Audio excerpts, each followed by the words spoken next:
मेरा नाम अजित है। मैं एक मैकेनिकल इंजीनियर हूँ। मैं स्वभाव से बहुत ही रिजर्व हूँ। इस कारण कभी मेरी लड़कियों से ना ज़्यादा दोस्ती रही, ना ही कोई मेरी गर्लफ्रेंड बनी। अब मेरी जॉब लग गई थी और घर वाले अब शादी की बातें करने लगे। घर पर कई तस्वीरें और बायोडाटा आने लगे। इसमें से मुझे अंजलि देखते ही पसंद आ गई। बायोडाटा से पता चल रहा था कि वो अच्छी पढ़ी लिखी थी। मैंने अपने घर वालों से कहा कि मुझे लड़की पसंद है। अब हम अंजलि के घर उससे और उसके परिवार को देखने गए।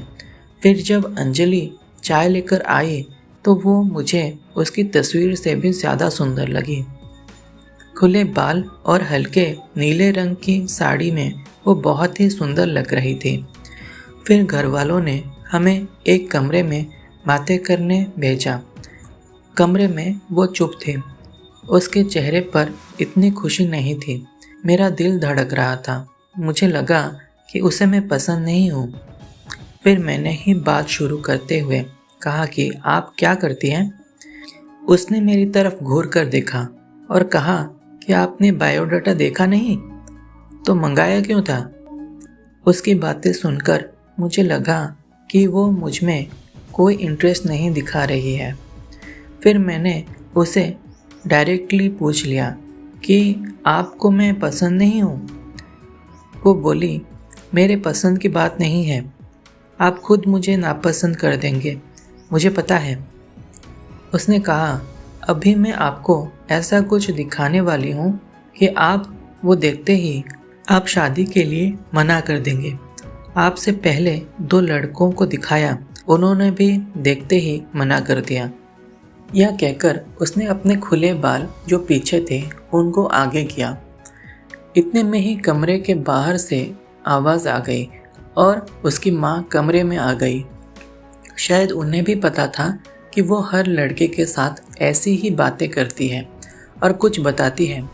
उसकी मम्मी ने कहा, चलिए बाहर, अब सब आपका इंतज़ार कर रहे हैं। अंजलि ने अपनी माँ की तरफ देखा। मैं बाहर आ गया और बाहर मेरी माँ और पिताजी, उन्हें भी मेरी शादी की जल्दी थी। वो भी मेरे मुंह से बस हाँ सुनना ही चाहते थे। मेरे आते ही मेरी माँ मुझे बाहर ले गई और पूछा कि क्या तुम्हें लड़की पसंद है? मैं मना नहीं कर पाया, लेकिन एक बात मुझे खटक रही थी। आखिर वो क्या बताने वाली थी? उसकी मम्मी जिस तरह से जल्दी से कमरे में आ गई, मुझे बाहर ले गई, लगा ऐसा जैसे वो हमारी बातें ही सुन रही थी। मैंने शादी के लिए हाँ कर दी। मेरे घर वालों ने उन्हें हाँ में जवाब दे दिया, लेकिन अब मैं एक दुविधा में था कि मैं क्या करूं। मैंने उससे बात करना चाहा। मैंने उससे नंबर नहीं मांगा था। मैंने अपनी मम्मी को कहा कि आप बात करें और उसका नंबर ले लें। मम्मी ने अंजलि की मम्मी से फ़ोन पर बात की और अंजलि का नंबर मांगा, लेकिन उन्होंने ये कहकर मना कर दिया कि अंजलि का फ़ोन अभी ख़राब है। मम्मी यह भी कह रही थी कि वो लोग शादी के लिए जल्दी कर रहे हैं। इन सब बातों से मेरे मन में कुछ अजीब सवाल आने लगे।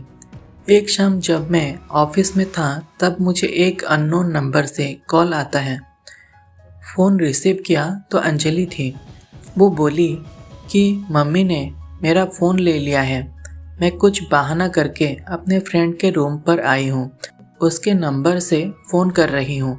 क्या तुम मुझे अभी मिल सकते हो? मुझे वैसे भी उससे मिलना था। अंजलि के बताए एड्रेस पर मैं जल्दी से पहुँचा। वो उसकी फ्रेंड का रूम था। मैंने जाते ही पूछा, उस दिन की बात अधूरी रह गई थी और तुम्हारी मम्मी तुम पर नाराज़ क्यों दिख रही है? अंजलि बोली, मैं तुम्हें कुछ दिखाना चाहती हूँ, उसके बाद तुम्हारे सारे सवालों के जवाब मिल जाएंगे। अंजलि आज भी बाल खोल कर आई थी। वो पीछे मुड़ी और अपने खुले बालों को पीठ से आगे की ओर किया। तब मुझे पता चला कि वो क्या दिखाना चाहती थी। उसकी गर्दन पर एक टैटू था, शोयस नाम का। अंजलि बोली कि मैं एक लड़के से प्यार करती थी और हम दोनों शादी भी करना चाहते थे। मैंने उसी के नाम का टैटू करवाया था। यह बात मैंने अपने घर वालों को भी बताई थी और वो तैयार भी हो गए थे। लेकिन सुयश ने मुझे चीट किया। वो मेरे अलावा भी किसी और को डेट कर रहा था और वो लड़की पैसे वाली थी, इसलिए उसने मुझे छोड़ दिया। तब से मुझे शादी और लड़कों से एक नफरत सी हो गई थी। उस लड़के को मैंने बहुत प्यार किया, लेकिन उसने मुझे धोखा दिया। तुमसे पहले भी 2 लड़कों को मैंने टैटू दिखाया और उन्होंने सच जानकर शादी के लिए मना कर दिया। मम्मी इसलिए मुझ पर नज़र रख रही है कि मैं तुम्हें भी कहीं सच न बता दूं। लेकिन मैं लड़कों की तरह नहीं हूँ।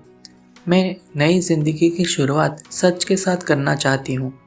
मैं सुनकर सोच में पड़ गया कि जिसको प्यार मिलता है उसे प्यार की कद्र नहीं होती। आखिर इतनी प्यार करने वाली लड़की को कैसे कोई धोखा दे सकता है। मैंने कहा कि मुझे तुम्हारी पास्ट से कोई मतलब नहीं है, लेकिन मैं चाहता हूँ कि मुझे भी तुम उतना ही प्यार करो जितना उस लड़के को करती थी। अंजलि को ये उम्मीद नहीं थी। उसे लगा था मैं भी उससे शादी के लिए मना कर दूंगा। मेरी बातें सुनकर उसने इतने दिनों के बहाए आंसू बहने लगे। मेरी शादी अंजलि से हो गई और मैं अपने आप को बहुत खुशकिस्मत समझता हूँ कि मुझे अंजलि जैसी सच्ची और प्यार करने वाली लाइफ पार्टनर मिले। आशा करता हूँ कि आपको ये कहानी पसंद आई होगी। इस कहानी पर आपकी क्या राय है हमें कमेंट करके ज़रूर बताएं। कहानी पसंद आई हो तो लाइक, शेयर एंड सब्सक्राइब ज़रूर करें। Thank you.